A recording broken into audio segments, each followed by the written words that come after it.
Le verset du jour se trouve dans le livre de Jérémie, chapitre 29, verset 11.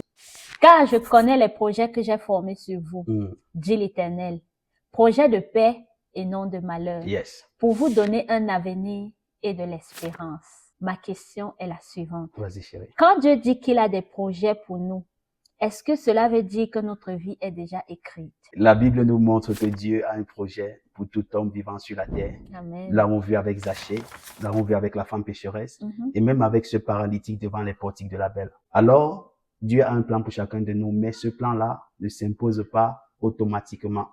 Dieu propose, mais l'homme doit choisir de marcher aligné à ce que Dieu lui demande de faire. C'est un exemple concret avec le GPS. Le GPS, le chemin est déjà tracé, n'est-ce pas? Mais tu dois décider de marcher sur le chemin quand tu peux changer de direction. Vérité. Bon. Pourquoi certaines personnes vivent des saisons très difficiles si Dieu a des projets de paix? Ce qui m'intéresse, c'est que ce verset est donné à un peuple en exil. Un peuple qui connaît le manque, qui connaît la douleur, qui connaît le rejet et qui vit une discrimination au quotidien. Et pourtant, Dieu leur dit une vérité claire. Votre situation actuelle ne définit pas votre destinée finale. Amen. C'est pour dire à quelqu'un que tu peux traverser des moments difficiles. Mais si tu laisses Dieu te conduire, les choses iront pour ton bien. Et comment une personne peut-elle entrer dans ces projets que Dieu a préparés?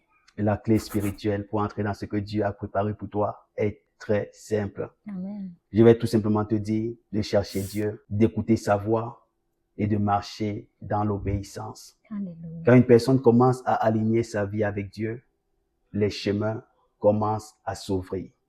Et c'est ce que je suis venu partager avec vous aujourd'hui. Dieu a déjà tout tracé. Il faut tout simplement marcher avec lui, faire confiance, même quand le lendemain est incertain, même quand la situation est difficile, même quand tu n'as pas la réponse aux questions que les gens te posent. Une seule chose, fais confiance au GPS dont le chemin est déjà tracé. Suis juste le chemin et le Seigneur fera des merveilles. Amen.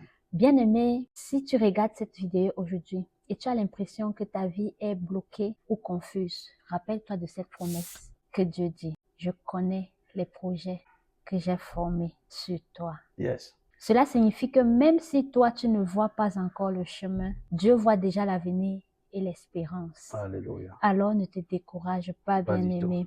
Continue de marcher avec Dieu. Yes. Parce que le dernier mot de ton histoire n'est pas la difficulté, Non. mais l'espérance. Alléluia. Amen. Que Dieu bénisse sa parole. Au milieu de notre